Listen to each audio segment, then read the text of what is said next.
Hello children, welcome back to the channel H2O Chemistry. मेरा नाम doctor. So based upon the gold foil experiment, Rutherford proposed a new model of the atom which is called as the Rutherford nuclear model of the atom. ठीक है. So I hope आप लोगों ने lecture number 3 को देखा हुआ है. आपको गोल्ड फॉयल एक्सपेरिमेंट या अल्फा स्कैटरिंग एक्सपेरिमेंट बिल्कुल क्लियर है. ये पॉइंट्स बताते हुए मैं एक बार उसको रीकैप करूंगी, बट अगर आप उसको डिटेल में देखना चाहते हैं तो प्लीज मेक श्योर आपने लेक्चर नंबर 3 को देख लिया हो. ऑलराइट, तो सबसे पहली चीज जो रदरफोर्ड ने हमको बताई, इनफैक्ट जिसका क्रेडिट रदरफोर्ड को जाता है, that is the discovery of the nucleus. तो रदरफोर्ड ने अपने न्यूक्लियर मॉडल में हमको ये बताया कि एटम के सेंटर में एक बहुत ही छोटा सा डेंस न्यूक्लियस प्रेजेंट होता है. So the nucleus is located at the centre of the atom. It is positively charged and this contains almost all the mass of the atom. ठीक है. तो हमें ये समझ है अल्फा स्कैटरिंग एक्सपेरिमेंट से कि अल्फा पार्टिकल्स 99% तो स्ट्रेट ही पास कर जाते हैं, इसलिए most of the atom is empty. तो सिर्फ बहुत लार्ज डिफ्लेक्शंस और जो बैक ट्रेस किया था अप्रोक्सीमेटली 1 in 20,000 अल्फा पार्टिकल्स, उससे हमें ये अंडरस्टैंड मिली कि जो एटम होता है वो ऑलमोस्ट खाली होता है. उसके सेंटर में ही बहुत ही एक छोटी सी जगह में सारा का सारा पॉजिटिव चार्ज और सारा का सारा मास है जो कि प्रेजेंट है. Right. And what about the nuclear electrons? So electrons revolve around the nucleus. वो nucleus के आसपास घूमते हैं बिल्कुल वैसे ही जैसे कि planets घूमते हैं sun के around. ठीक है. इसलिए इस मॉडल को प्लैनेटरी मॉडल भी बोला जाता है. तो जैसे सन के आसपास प्लैनेट्स घूमते हैं बिल्कुल वैसे ही इलेक्ट्रॉन्स भी न्यूक्लियस के आसपास घूमते हैं और उनका अगर आप एक रास्ता देखो तो well that is called as an orbit. ठीक है. Now another thing he added was उन्होंने एक्चुअली में कैलकुलेशंस भी की to explain us the size of the nucleus and the atom. मैंने आपको ये पिछले लेक्चर में भी बताया था कि उन्होंने हमको ये बताया कि एक एटम का अगर diameter 10 to the power -10 metre है तो न्यूक्लियस का क्या है 10 to the power -15 metre. So nucleus is about 1 million times smaller than the atom. और इसको अगर आप सिंपल टर्म्स में आपकी एनसीईआरटी में एग्जाम्पल भी गिवन है, तो अगर आपके पास एक क्रिकेट का ग्राउंड हो और उसके सेंटर में आप एक बहुत छोटी सी चीज जैसे कि एक क्रिकेट बॉल रख दो, तो वेल वो क्रिकेट बॉल क्या होगी आपका न्यूक्लियस, और पूरा ग्राउंड का सर्कमफ्रेंस न्यूक्लियस से circumference what is going to be the complete atom. ठीक है. तो एटम के कंपैरिजन में न्यूक्लियस क्या है, बहुत ही छोटा. ठीक है. So what do we finally understand, क्या कहा उन्होंने कि सेंटर में न्यूक्लियस प्रेजेंट होता है, सारा का सारा पॉजिटिव चार्ज न्यूक्लियस के अंदर प्रेजेंट होता है, most of the mass of the atom is also concentrated in the nucleus. इसीलिए इतनी बड़े मास के साथ टकरा के 1 in 20,000 ही सही जिसका बुल्स आई था वो वापस अपना रिट्रेस कर गया path. Atom mostly is empty space and electrons revolve around the nucleus. ठीक है. Now what you need to think and reflect is if the electrons they are continuously revolving around the nucleus, will they keep moving forever or not? ठीक है. तो ये आप सोचिए, हम आगे आगे इसको समझते जाएंगे. ठीक है. तो अब एक क्वेश्चन है रेडी टू गो बियॉन्ड आपकी एनसीईआरटी टेक्स्ट बुक में, तो हम इसको भी देख लेते हैं. How many atoms make a sheet of paper. तो क्वेश्चन क्या है आपके पास, can you calculate how many atoms would be needed to make a sheet of paper that is 0.1 mm thick. तो हमको गिवन क्या है, हमको गिवन है thickness of paper which is 0.1 mm, और अगर आप इसको मीटर में लिखोगे तो that is 10 to the power -4 metre. क्यों? क्योंकि 1 मीटर किसके बराबर होता है, 1000 mm के बराबर. ठीक है. सो 1 mm किसके बराबर होगा, 1/1000 के बराबर. ठीक है. And this you can write as 10 to the power -3. But ये 1 mm नहीं है, ये 0.1 है, तो 0.1 मल्टीप्लाई कर दो. सो 0.1 इंटू 10⁻³ विल बी 10⁻⁻4 मीटर. ठीक है. और एक एटम की डायमीटर अभी आपने सीखा, that is 10⁻⁻10 meter. So number of atoms required will be thickness of paper divided by the diameter of the atom, 10⁻⁴ minus 10⁻⁻10. So that is 10⁻⁶. तो आपको 1 मिलियन एटम्स चाहिए होंगे to make 0.1 mm thick paper. ठीक है. तो इतना पतला सा पेपर मिलियंस ऑफ एटम से बना हुआ है. 1 million layers of atom stack together. Think of it. ठीक है ना. ये amazing. Even a thin sheet of paper contains about 1 million layers of atom stack together. So हमें जो एक्चुअली में एक सॉलिड दिखता है वो कितने छोटे छोटे एटम्स से बना हुआ है, और उन छोटे छोटे एटम्स में ज्यादातर स्पेस तो एम्प्टी ही है. तो सॉलिड, मगर उसमें भी ज्यादा स्पेस क्या है? एम्प्टी. ठीक है. Now before we continue, think in a question. ठीक है. रदरफोर्ड का मॉडल सही था, तो फिर हमें एक और मॉडल, जो मैंने आपको स्टार्ट में बताया कि हम अगले लेक्चर में बोहर मॉडल पढ़ेंगे, तो बोहर रदरफोर्ड के मॉडल में कुछ तो दिक्कत होगी, तभी तो एक और मॉडल आया है ना. तो वो प्रॉब्लम क्या थी? Let us now understand. So limitations of the Rutherford model. अब रदरफोर्ड का nuclear model, this was a great step forward. Why this was a great step forward? क्योंकि उन्होंने हमको एक बहुत इंपॉर्टेंट चीज न्यूक्लियस के बारे में बताया. ठीक है. कि एटम के अंदर न्यूक्लियस प्रेजेंट होता है, बहुत सारी एम्प्टी स्पेस है बाकी एटम के अंदर. तो ये सब चीजें सही हैं, आज की डेट में भी सही हैं. ठीक है. बट उनको दिक्कत कहां पे आई? जब उनसे एक क्वेश्चन पूछा गया, if electrons are revolving around the nucleus as proposed by you mister Rutherford, why don't they lose energy and fall into the nucleus? अब ये क्वेश्चन ही कहां से आया? आपको इसकी थोड़ी सी बैकग्राउंड को समझना पड़ेगा. ठीक है. और वो बैकग्राउंड क्या है? वेल, आपको कुछ क्लासिकल फिजिक्स के कंसेप्ट्स के अंदर घुसना पड़ेगा, सो दैट कि आपको ये क्वेश्चन भी समझ में आ सके कि उनसे ये क्वेश्चन क्यों पूछा गया. ऑब्वियसली क्वेश्चन पूछने वाले लोग तो साइंटिस्ट ही थे, उनके पास तो बहुत सारी नॉलेज है. हमने तो अभी अपनी लर्निंग की बिगिनिंग की है, हम तो फाउंडेशन लेवल पे हैं. तो चलो अंडरस्टैंड करते हैं.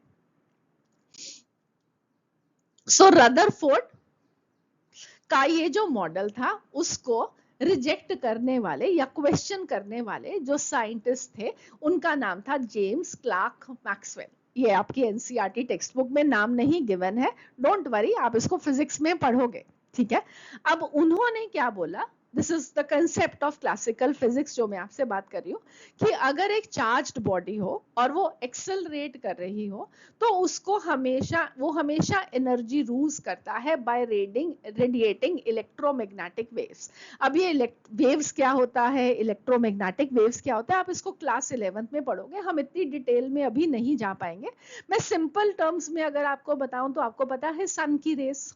तो सन की रेस, या उसको मैं रेडिएशन बोल दूं, ठीक है, उसको मैं एक तरह से एक इलेक्ट्रोमैग्नेटिक वेव बोल दूं, तो वो हम उन रेडिएशंस की बात कर रहे हैं कि अगर एक चार्ज्ड बॉडी है, अगर वो एक्सेलरेट करता है, तो वो कुछ रेडिएशंस रिलीज करता है, और जब वो रेडिएशन छोड़ता है तो उसकी कुछ एनर्जी कम होती है. ये हम बात कर रहे हैं सिंपल टर्म्स में, अगर मैं आपको बताऊं. ठीक है. तो रदरफोर्ड के मॉडल में इलेक्ट्रॉन क्या है? एक चार्ज्ड ऑब्जेक्ट है, नेगेटिवली चार्ज्ड है, और क्योंकि वो एक सर्कुलर पाथ पे मूव कर रहा है, तो सर्कुलर पाथ पे जब हम कोई भी करता है, तो चाहे उसकी स्पीड सेम भी रहे, तो उसकी डायरेक्शन चेंज होती है, तो उसको हम बोलते हैं कि वो एक्सेलरेट कर रहा है. I will just go back again into this concept. ठीक है. मगर आप अभी फिलहाल के लिए 1 मिनट के लिए मानो कि इलेक्ट्रॉन जो है वो एक एक्सेलरेटिंग चार्ज्ड पार्टिकल है.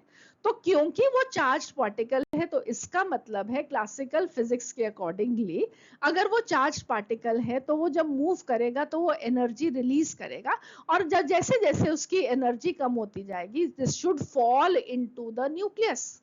और अगर वो न्यूक्लियस में ही फॉल कर गया तो एटम खत्म हो गया।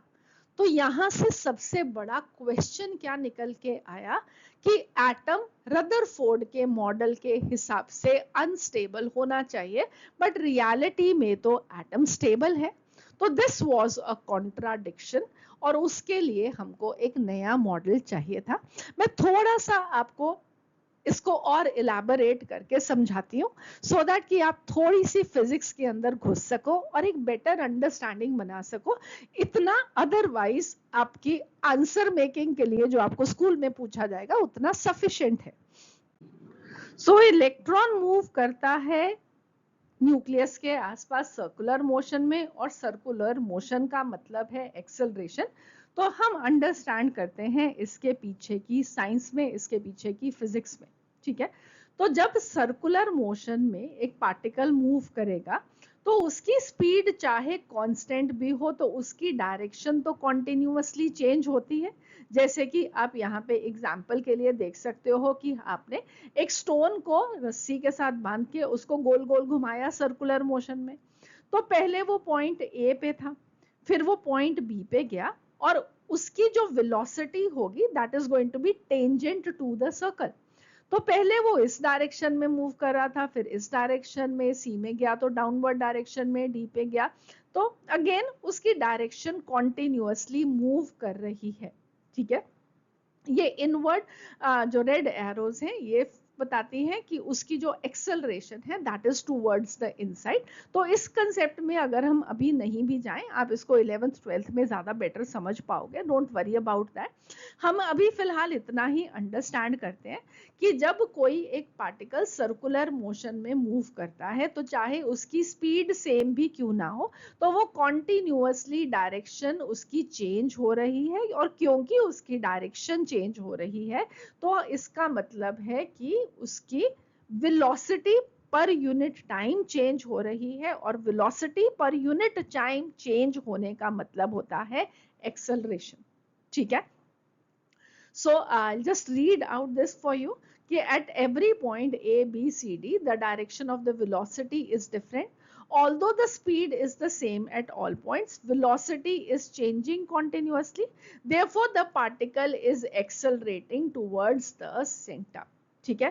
तो what is acceleration? Acceleration is the rate of change of velocity. Velocity divide change in velocity divided by time, that is called as acceleration. तो अगर स्पीड कांस्टेंट भी हो और डायरेक्शन चेंज हो रही हो तो हम बोलते हैं कि वेलोसिटी में चेंज हो रहा है, इसका मतलब है एक्सेलरेशन हो रही है, ठीक है। और अभी एक पॉइंट और मैंने आपको बताया, बहुत ज्यादा एम्फेसिस क्लास 9th में इस पे देने की जरूरत नहीं है, 11th में बेटर अंडरस्टैंडिंग होगी। बट फिलहाल अगर क्योंकि यहाँ पे डायग्राम में बना था तो इट इज इंपॉर्टेंट कि आप ये समझ लो कि acceleration in the circular motion is directed towards the centre, और इसको हम बोलते हैं सेंट्रीपिटल एक्सेलरेशन, ठीक है। सो रियल लाइफ एग्जांपल, अर्थ सन के आसपास घूमता है तो अर्थ भी नियरली एक सर्कुलर से ऑर्बिट में घूमता है। उसकी स्पीड भी कॉन्टिन्यूअसली उसकी स्पीड भी कांस्टेंट रहती है, बट क्योंकि वो सर्कुलर मोशन में मूव कर रहा है तो उसकी डायरेक्शन चेंज हो रही है। तो हम ये भी कह सकते हैं कि earth is accelerating towards the sun due to gravity, ठीक है। सो इंपॉर्टेंट कंक्लूजन क्या निकली, हमारा इलेक्ट्रॉन जो कि न्यूक्लियस के आसपास सर्कुलर पाथ में घूम रहा है वो कॉन्टिन्यूअसली एक्सेलरेट कर रहा है टुवर्ड्स द न्यूक्लियस, और यही सबसे बड़ी प्रॉब्लम थी जो कि रदरफोर्ड के मॉडल ने एक्सपीरियंस की, ठीक है। So what should happen according to classical physics? Classical physics पे या मैक्सवेल की थ्योरी पे अगर हम जाए तो अगर एक इलेक्ट्रॉन एक्सेलरेट कर रहा है तो उसको एनर्जी लूज करनी चाहिए, ठीक है। So let's understand what this means for the electron moving around the nucleus. तो ये रदरफोर्ड के मॉडल का इलेक्ट्रॉन जो कि न्यूक्लियस के आसपास घूम रहा है, और न्यूक्लियस कैसा है, पॉजिटिवली चार्ज्ड है, और इलेक्ट्रॉन नेगेटिवली चार्ज्ड है, और वो सर्कुलर पाथ में घूम रहा। तो जब वो चार्ज्ड पार्टिकल है और वो एक्सेलरेट करेगा क्योंकि उसका डायरेक्शन चेंज हो रहा है when it is moving in the circular motion, तो according to the Maxwell theory उसको एनर्जी रेडिएट करनी चाहिए, एनर्जी इमिट करनी चाहिए in the form of radiations. So it loses energy. तो जब वो एनर्जी को इमिट करेगा तो ऑब्वियसली उसकी अपनी एनर्जी तो कम हो जाएगी। ठीक है, तो आप अपने आप को ही सोचो कि आप एक रेस रन कर रहे हो और गोल गोल आप एक रेस रन करते जा रहे हो। ठीक है, तो जैसे जैसे आपकी एनर्जी कम होती जा रही है, आप थकते जा रहे हो, आपने अपनी फूड से मिलने वाली एनर्जी कम होती गई, तो आपने क्या किया, स्मार्टली अपना चक्कर छोटा छोटा छोटा छोटा करते गए और फाइनली आके सेंटर में आप बैठ गए। बिल्कुल वैसे ही हमारा इलेक्ट्रॉन भी करेगा। It loses energy so it speed decreases. With less energy, the electron comes closer to the nucleus and finally it is going to fall into the nucleus. ठीक है, सो रेडिएट करनी है उसको एनर्जी क्योंकि वो एक चार्ज्ड एक्सेलरेटेड पार्टिकल है। फिर उसकी स्पीड कम होगी, स्पीड कम हुई तो मतलब एनर्जी कम होगी। उस एनर्जी कम होने की वजह से उसका ऑर्बिट छोटा छोटा होता जाता है और फाइनली उसको इलेक्ट्रॉन को जाके न्यूक्लियस के अंदर फॉल कर जाना चाहिए और एटम को कोलैप्स कर जाना चाहिए, खत्म हो जाना चाहिए atom. This is what we are saying. ठीक है, so I hope you now understand हम एक सिंपल वर्ड में क्या कहना चाह रहे हैं कि एक इलेक्ट्रॉन हमेशा के लिए एक न्यूक्लियस के आसपास रिवॉल्व नहीं कर सकता अकॉर्डिंग टू क्लासिकल फिजिक्स। उसको इवेंचुअली गिर जाना चाहिए into the nucleus, it should fall into the nucleus and atom should collapse and matter should not exist. But ये रियलिटी में तो नहीं होता। आपका एक टेबल अगर पढ़ा रहे सालों साल पढ़ा रहेगा, शायद उसको कुछ भी नहीं होता, राइट? तो मैटर तो ऐसे ही कोलैप्स नहीं हो रहा, मैटर नहीं खत्म हो रहा, इसका मतलब है उसके एटम भी स्टेबल है। सो classical physics could not explain the stability of the atom on the basis of the Rutherford model. ठीक है, इसलिए इट वॉज वेरी इंपॉर्टेंट कि एक नए मॉडल की तलाश की जाए। तो चलिए देखते हैं quickly a summary into the limitations of the Rutherford model. Rutherford model क्या नहीं एक्सप्लेन कर पाए, वो स्टेबिलिटी ऑफ द एटम को नहीं एक्सप्लेन कर पाए according to the classical physics concept. ठीक है, तो सबसे पहले we talk about the motion of the electron. Classical physics के accordingly the electrons revolve around the nucleus in a circular path और एक्चुअल रियलिटी के अंदर this is acceptable, both agree to it. ठीक है, and the conclusion was that there is no problem at all related to this. Second, energy of the electron, एक classical physics के accordingly क्योंकि electron एक charged particle है, वो circular motion में accelerate कर रहा है, तो क्योंकि वो एक एक्सेलरेटिंग पार्टिकल है तो it must radiate energy continuously which was in accordance with the Maxwell theory. अब रियलिटी में हम क्या देखते हैं कि इलेक्ट्रॉन्स एनर्जी इस तरीके से सिर्फ पाथ पे मूव करते हुए रेडिएट नहीं करते। ठीक है, the next, the path of the electron. So classical physics के accordingly the electron should lose energy और इसलिए उसका orbit जो है वो gradually shrink होना चाहिए और एक spiral से path पे move करते हुए it should fall into the nucleus। अब actual में हम reality में क्या देखते हैं कि electrons तो nucleus में fall नहीं करते, वो अपने orbit के अंदर move करते हैं। So this was again a big problem।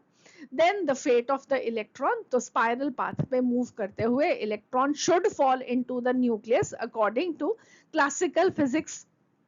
But हम रियलिटी में क्या देखते हैं कि इलेक्ट्रॉन तो हमेशा एटम के अंदर ही रहता है, ऐसा नहीं होता कि it falls into the nucleus. So this was again a big problem. Existence of matter, अगर इलेक्ट्रॉन न्यूक्लियस में फॉल करेगा तो एटम कोलैप्स हो जाएगा और मैटर एग्जिस्ट नहीं करेगा, तो ऐसा भी नहीं होता। Matter exist everywhere in the universe, so the model failed completely. ठीक है, तो in short Rutherford model explained the structure of the atom ठीक है, उन्होंने कंट्रीब्यूट किया towards the advancement in the understanding of the atom by giving the concept of the nucleus, but he failed to explain why atoms are stable.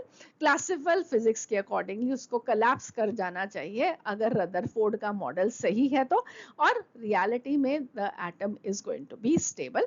और इसी failure से scientist ने और research अपनी आगे बढ़ाई, और उसके बाद हमारे नए साइंटिस्ट नील बोहर, जिनको हमने पढ़ना है, जिनके मॉडल को हम स्टडी करेंगे, but that will be in the next lecture.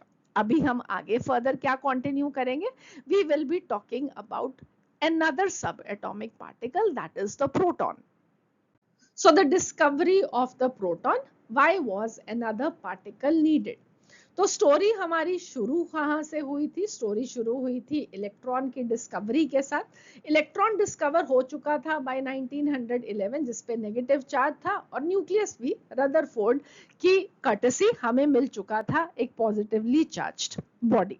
ठीक है, बट अभी हमको सिर्फ एक और मिस्ट्री को सॉल्व करना था कि वो जो पॉजिटिव चार्ज न्यूक्लियस में प्रेजेंट है वो कौन कैरी कर रहा है, वो किस तरीके का है, उसका नेचर क्या है, क्या वो भी एक पार्टिकल है। तो ऐसे बहुत सारे क्वेश्चंस थे।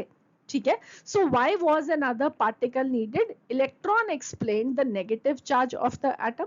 रदरफोर्ड के गोल्ड फॉइल एक्सपेरिमेंट ने ये प्रूव कर दिया कि nucleus carries the positive charge, but what particle was responsible for this positive charge? Scientist now needed to identify who carries this positive charge. ठीक है, और आप यहाँ पे what are you going to think and reflect upon? If the electrons they are negatively charged, what balances this charge to make the atom neutral? तो कौन neutral बनाएगा उसको? ऑब्वियसली कोई पॉजिटिवली चार्ज चीज। ठीक है, so for your JEE and NEET foundation, the discovery of the nucleus answered where the positive charge is located. The next challenge was to discover what carries this positive charge. So Rutherford discovers the proton. That is what is next that you have to know. ठीक है, और Rutherford ने identify किया कि जो nucleus के अंदर positively charged particles present हैं वो कौन है, और उनको उन्होंने नाम दिया प्रोटॉन। और प्रोटॉन कुछ भी नहीं, it is just the hydrogen nucleus, जैसे हम वन बाय वन अंडरस्टैंड करेंगे। ठीक है, और इस डिस्कवरी ऑफ द प्रोटॉन की कहानी जो आपकी एनसीईआरटी टेक्स्ट बुक में नहीं मेंशन है, थोड़ा सा ब्रीफली आपको बता रही हूँ। क्यों बता रही हूँ? क्योंकि आपको बहुत जगह पे मिलेगा कि the discovery of the proton is credited to Goldstein. ठीक है, तो जैसे इलेक्ट्रॉन की डिस्कवरी थॉमसन ने की, तो प्रोटॉन की डिस्कवरी किसने की? गोल्डस्टीन ने की। तो गोल्डस्टीन की क्या स्टोरी है, और हमने यहाँ पे रदरफोर्ड डिस्कवर्स द प्रोटॉन क्यों लिखा है, या एनसीईआरटी टेक्स्ट बुक में रदरफोर्ड डिस्कवर्स द प्रोटॉन क्यों लिखा हुआ है, तो मैं आपकी कोई कंफ्यूजन ना रहे इसलिए आपको ये चीज समझाना चाहती हूँ। ठीक है, तो गोल्डस्टीन ने क्या किया, बिल्कुल जैसे कि जे थॉमसन ने कैथोड रे ट्यूब एक्सपेरिमेंट किया था, डिस्चार्ज ट्यूब लेकर उसमें उन्होंने एक्सपेरिमेंट करके कैथोड रेस को डिस्कवर किया था, बिल्कुल वैसे ही गोल्डस्टीन ने ऑब्जर्व किया कैनाल रेस को, जिनको एनोड रेस भी कहा जाता है, in the same experimental setup जहां पे उन्होंने कैथोड को परफोरेट किया। ठीक है, तो दोबारा से बताती हूँ आपको एक बार, एग्जैक्टली वही सेटअप जो कि कैथोड रे ट्यूब एक्सपेरिमेंट में किया गया था, कि आपके पास एक ग्लास की ट्यूब है, उसमें दो इलेक्ट्रोड्स थे, एक नेगेटिवली चार्ज था, एक पॉजिटिवली चार्ज था। तो वो कैसे थे, उनको आपने एक हाई वोल्टेज बैटरी के साथ कनेक्ट किया था, और फिर उसमें आपने एक गैस डाली थी। ठीक है, और gas at a very low pressure, जिसमें थॉमसन ने फाइंड आउट किया कि कुछ रेस थी जो कि कैथोड से एनोड की तरफ जा रही हैं, जिनको कैथोड रेस कहा गया, और उनकी प्रॉपर्टीज को पढ़ते हुए ही रियलाइज्ड कि वो चार्ज्ड पार्टिकल्स हैं, नेगेटिवली चार्ज पार्टिकल्स हैं, जिनका नाम लेटर ऑन इलेक्ट्रॉन दिया गया। फाइन, अब एग्जैक्टली सेम ही एक्सपेरिमेंट में गोल्डस्टीन ने सोचा कि अगर कैथोड से एनोड की तरफ कुछ रेज जा रही है तो ऐसा भी तो हो सकता है कि कुछ रेज एनोड से कैथोड की तरफ ट्रैवल कर रही हो। तो उन्होंने इस कैथोड को परफोरेट किया, एक छलनी जैसा पर कैथोड बनाया और इसके पीछे एक fluorescent coating they the. So now what he found out was कि कैथोड की तरफ भी ट्रैवल करती हुई कुछ रेज आ रही थी और उन रेस को नाम दिया गया केनाल रेस या एनोड रेस। ठीक है, क्यों? क्योंकि वो पॉजिटिव इलेक्ट्रोड से नेगेटिव इलेक्ट्रोड की तरफ जा रही थी। इससे ज्यादा I am not going to talk to you in detail, हम जैसे जैसे अपनी हायर क्लासेस में जाएंगे आप इन चीजों को समझोगे, बट एटलीस्ट आपने इतना तो समझा यहाँ पर कि कुछ पॉजिटिवली चार्ज्ड पार्टिकल्स भी थे जो कि कैथोड की तरफ भी मूव कर रहे थे। तो गोल्डस्टीन ने क्या डिस्कवर किया था? गोल्डस्टीन ने पॉजिटिव आयंस को डिस्कवर किया था जो कि कैथोड की तरफ ट्रैवल कर रहे थे, बट ये फंडामेंटल प्रोटॉन नहीं था। ठीक है, तो रदरफोर्ड ने इस को समझने के बाद कि कुछ एनोड की तरफ जा रहा है, उन्होंने अपने एक्सपेरिमेंट्स को फर्दर ग्रो करवाया और उन्होंने अब बॉम्बार्ड किया नाइट्रोजन गैस को with very high alpha particles. And again I am telling you कि ये सब कुछ एडवांस है, ओलंपियाड्स के लिए इंपॉर्टेंट है, but not for the class 9th exams. ठीक है, सो अब उन्होंने यहाँ पे क्या हुआ, जब उन्होंने नाइट्रोजन का अल्फा पार्टिकल्स के साथ रिएक्शन कराया या नाइट्रोजन के ऊपर अल्फा पार्टिकल्स बॉम्बार्ड कराए, तो उसमें ऑक्सीजन बना और साथ में एक हाइड्रोजन का न्यूक्लियस डिस्चार्ज हुआ। ठीक है, so a hydrogen nucleus was ejected from nitrogen atoms. ऐसी रिएक्शन को बोलते हैं एक रेडियो एक्टिव रिएक्शन। ये एक नॉर्मल केमिकल रिएक्शन नहीं है, आपको इसको बिल्कुल भी याद नहीं करना है, जस्ट कि आप लोग इस कंसेप्ट को अच्छे से समझ पाए, इसलिए मैंने इसको यहाँ पे मेंशन किया है। ठीक है, तो हाइड्रोजन का nucleus, this was the simplest and the fundamental positively charged particle. ठीक है, अब आगे आप पढ़ोगे कि हाइड्रोजन के अंदर एक प्रोटॉन होता है और एक इलेक्ट्रॉन होता है, इसके अंदर एक न्यूट्रॉन नहीं होता। ठीक है, और अगर इसका एक इलेक्ट्रॉन निकाल दिया जाए तो न्यूक्लियस में एक प्रोटॉन बचेगा। तो वेल हाइड्रोजन के न्यूक्लियस को हम प्रोटॉन भी बोल सकते हैं, ये आपके समझने की चीज है। ठीक है, तो रदरफोर्ड ने आइडेंटिफाई किया this as the building block of all other nuclei. तो हर न्यूक्लियस के अंदर उन्होंने ये कहा ये ही बिल्डिंग ब्लॉक है। तो हाइड्रोजन के न्यूक्लियस जैसे और बहुत सारे न्यूक्लियस कंबाइन कर रहे हैं और फॉर्म कर रहे हैं हायर एटम्स के न्यूक्लियस। ठीक है, तो ये उनका कहना था। So he named this particle as proton from the Greek word protos, मतलब फर्स्ट। ठीक है, तो प्रोटोस हुआ फर्स्ट। तो ये प्रोटॉन एक बिल्डिंग ब्लॉक है सारे के सारे न्यूक्लियाई का, सारे एलिमेंट्स के जो एटम्स के न्यूक्लियाई हैं वो कहते हैं इससे ही बने हुए हैं, और इसलिए हाइड्रोजन के न्यूक्लियस को प्रोटॉन कहा गया। ठीक है, तो यहां तक जो कुछ भी मैंने आपको पढ़ाया दिस इज इंटायरली एडवांस। अब यहाँ पे कुछ चीजें आपको प्रॉपर्टीज ऑफ प्रोटॉन के बारे में यस पढ़ना चाहिए, तो दैट इज इंपॉर्टेंट कि जैसे एक इलेक्ट्रॉन पे -1 चार्ज होता है, बिल्कुल उतना ही बराबर का पॉजिटिव चार्ज एक प्रोटॉन पे होता है जिसको हम बोलते हैं +1 यूनिट चार्ज। ये एग्जैक्ट वैल्यू नहीं है, इलेक्ट्रॉन का जो चार्ज होता है that is the smallest known charge that we have. अगर उसकी आपको एग्जैक्ट वैल्यू बताऊं कि कितनी होती है, तो चार्ज को मेजर किया जाता है कूलम में, and the value is 1.6 into 10⁻⁻19 coulomb. इतना चार्ज और इसके आगे एक माइनस, क्योंकि इलेक्ट्रॉन नेगेटिवली चार्ज है, तो इतना चार्ज होता है एक इलेक्ट्रॉन के ऊपर, और उतना ही पॉजिटिव चार्ज एक प्रोटॉन के ऊपर होता है। इसलिए रादर देन राइटिंग कि 1.6 इंटू 10⁻⁻19 एवरी टाइम या उसका मल्टीपल, हमने सिंपली इस वैल्यू को कह दिया दिस इज 1 यूनिट चार्ज। तो अगर एक प्रोटॉन पे +1 चार्ज है तो उसकी वैल्यू कितनी होगी? 1.6 इंटू 10⁻⁻19 कूलम। ठीक है, और एक प्रोटॉन का मास कितना होता है 1.673 into 10 to the power -27 kilogram. Relative mass अगर हम एक इलेक्ट्रॉन की टर्म्स में देखें कि इलेक्ट्रॉन्स के साथ कंपेयर करके देखो कि प्रोटॉन कितना भारी या हल्का, तो वेल प्रोटॉन एक इलेक्ट्रॉन के कंपैरिजन में 1836 टाइम्स हेवियर है। ठीक है, और इसकी लोकेशन क्या है, ये न्यूक्लियस के अंदर प्रेजेंट है और इसको हम सिंबल किससे रिप्रेजेंट करते हैं, P या P+, जो कि ये डिनोट करता है कि प्रोटॉन और प्रोटॉन पॉजिटिवली चार्ज्ड होता है। ठीक है, एक न्यूट्रल एटम के अंदर अब प्रोटॉन का रोल क्या है, यहाँ पे मैं आपको ब्रीफली बता रही हूँ। आगे अपकमिंग लेक्चर के अंदर जब हम आगे और टॉपिक्स को करते जाएंगे वहां पे हम इसको डिटेल में भी डिस्कस करेंगे कि एक न्यूट्रल एटम के अंदर इतना तो आप अभी भी समझ चुके हो कि एटम न्यूट्रल है तो total positive charge total negative charge के बराबर है। ठीक है, इसलिए और क्योंकि प्रोटॉन पे और इलेक्ट्रॉन पे चार्ज तो बराबर ही है, सिर्फ साइन ही ऑपोजिट है, तो हम ये कह सकते हैं कि number of protons is going to be equal to number of electrons in a neutral atom. और इसके बारे में हम डिटेल में अपकमिंग लेक्चर्स में डिस्कस भी करेंगे, तो डोंट वरी अबाउट इट।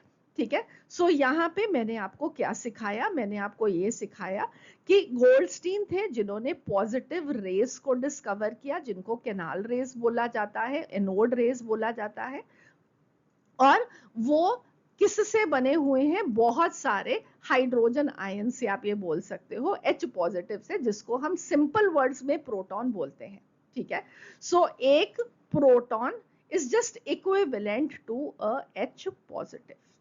ठीक है, ये सारी चीजें आपको और अच्छे से क्लियर होंगे अपने अपकमिंग लेक्चर्स में, जहां पे हम एटॉमिक नंबर, एटॉमिक मास, ऐसी बहुत सारी चीजों के ऊपर डिस्कशन करेंगे। So don't worry about that. अभी आपने और क्या सीखा, हमने सीखा कि एक प्रोटॉन पॉजिटिवली चार्ज होता है और वो सबसे छोटा पॉजिटिव चार्ज है, हम उसको बोलते हैं +1 चार्ज। मास उसका 1.673 इंटू 10⁻⁻27 किलोग्राम, जो कि एक इलेक्ट्रॉन के कंपैरिजन में 1836 टाइम्स हेवियर है। प्रेजेंट कहाँ पे होता है, न्यूक्लियस में प्रेजेंट होता है। इसको कैसे रिप्रेजेंट करते हैं, P और a P+।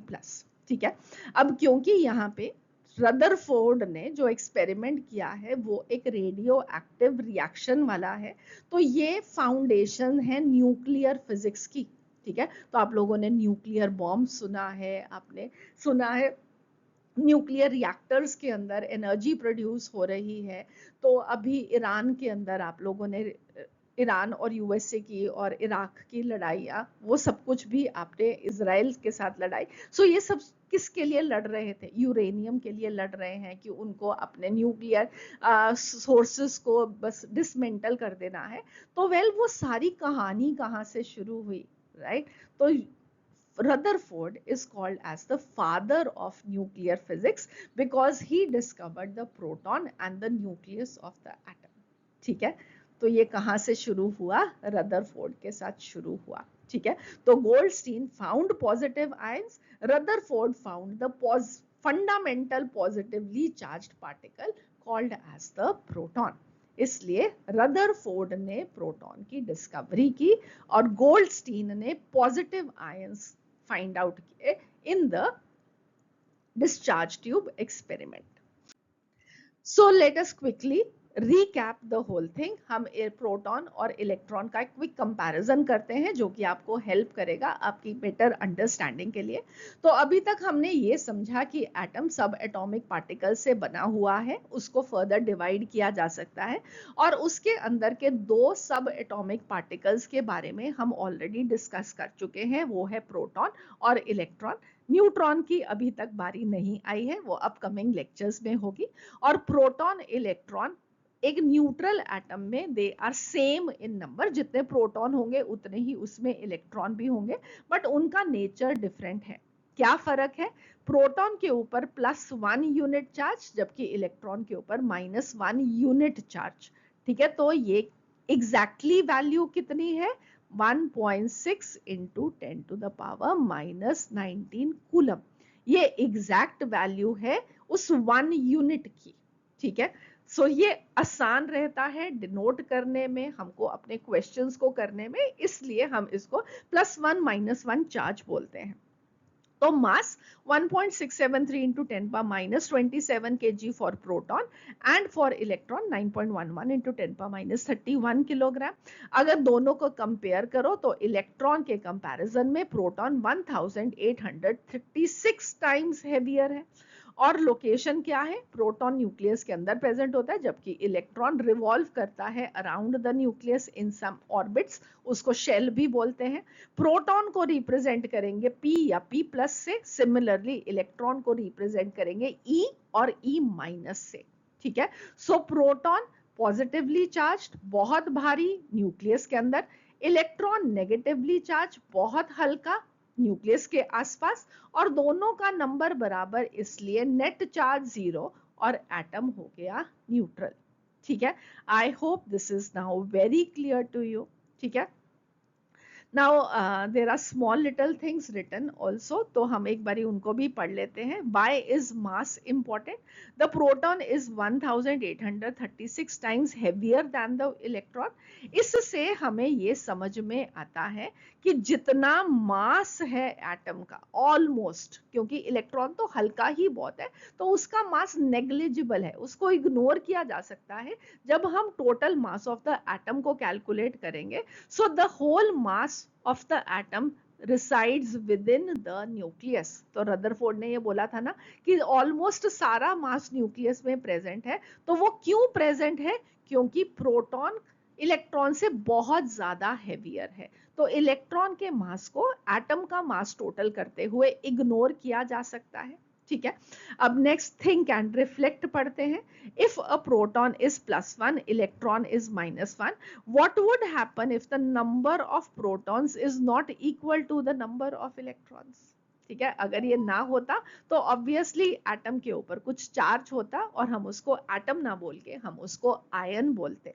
ठीक है, and the JEE NEET foundation, let us read that also. Proton determines the identity of an element. ठीक है, हर एक एटम के अंदर जितने प्रोटॉन्स प्रेजेंट होते हैं ना, वो उसकी आइडेंटिटी बताता है, बिल्कुल वैसे ही जैसे कि क्लास में आपका रोल नंबर आपकी आइडेंटिटी बताता है। अगर सपोजिटली आपका रोल नंबर 10 है तो 10 रोल नंबर वाला आपकी क्लास में और कोई भी बच्चा नहीं है। ठीक है, बिल्कुल वैसे ही प्रोटॉन्स का नंबर एक एटम की आइडेंटिटी बताता है।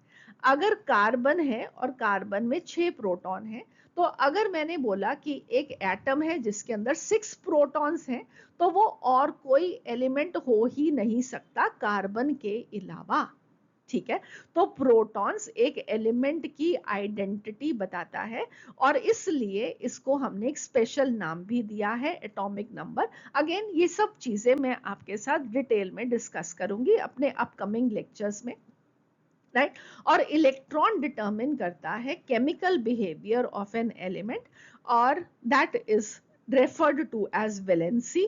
फिर ये बॉन्डिंग में हमको अंडरस्टैंडिंग में हेल्प करेगा, एलिमेंट्स की रिएक्टिविटी में हेल्प करेगा, तो बहुत सारी चीजों की फाउंडेशन लेकर रहा है आपका ये चैप्टर। ठीक है, तो proton and neutron finally they are electron, they are equal in number, इनका चार्ज ऑपोजिट है, डिफरेंट है मास, डिफरेंट है इनकी पोजीशन, और इनका परफेक्ट बैलेंस एटम को न्यूट्रल बनाता है। सो अब डिस्कवरी ऑफ द प्रोटॉन के बाद आपके लिए एनसीईआरटी टेक्स्ट बुक में एक क्वेश्चन है, pause and ponder, question number 7। और यहाँ पे जो आपसे क्वेश्चन पूछा गया है वो है assertion reason type of question है। क्वेश्चन क्या है? Assertion A, Rutherford concluded that most of the mass of the atom is concentrated in a small region at the center called as the nucleus. Or reason are, according to Thomson model, the electrons, they are embedded in a uniformly distributed positively charged sphere. और आपको अपना सही option choose करना है। A and R both are true and R is the explanation of A. A and R both are true but R is not the explanation of A. A is true, R is false, A is false and R is true. तो मैं चाहूंगी कि पहले आप pause करके इसका answer comment section में post करो और फिर हम इसको डिस्कस करें। तो चलिए, आई होप आप लोगों ने इसका आंसर लिख दिया है और आपका आंसर बिल्कुल सही आया है, तो चेक करें। ऑल राइट, तो अब सबसे पहले assertion में क्या कहा गया है कि Rutherford concluded that most of the mass of an atom is concentrated in a small region at the center called the nucleus।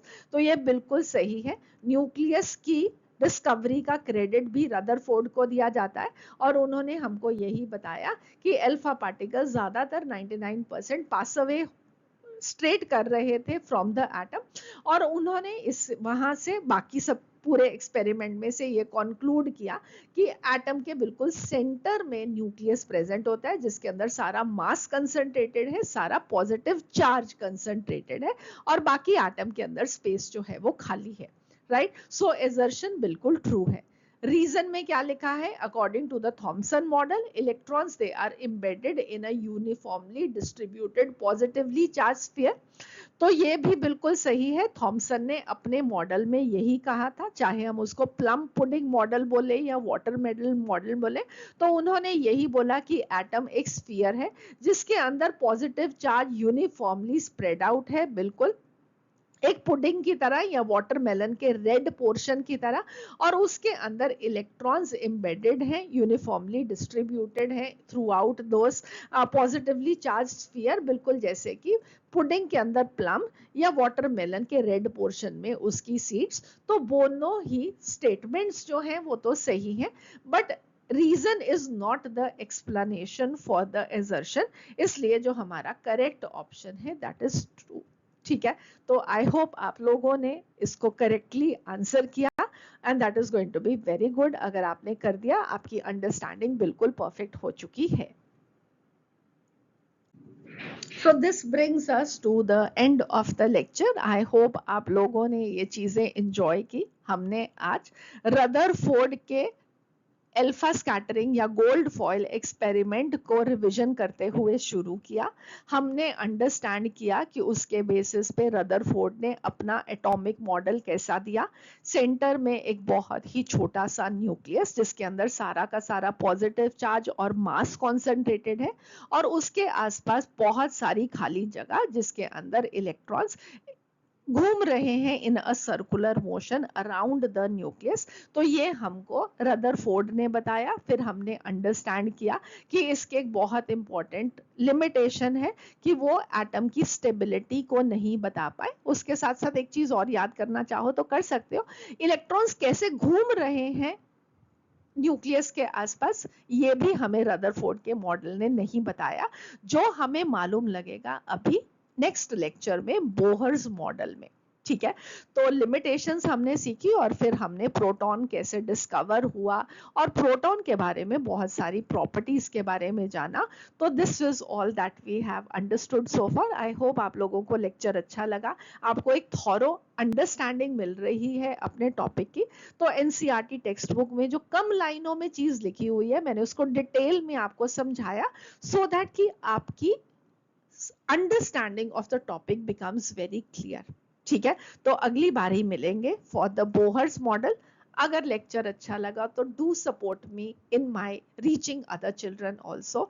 आप प्लीज इसको एक थम्स अप जरूर देना, एक लाइक जरूर देना और सब्सक्राइब जरूर करना, सो दैट कि आपको नोटिफिकेशन मिलती रहे फॉर द अपकमिंग लेक्चर्स। तो मिलेंगे for the discussion of the Bohr model. Bye bye.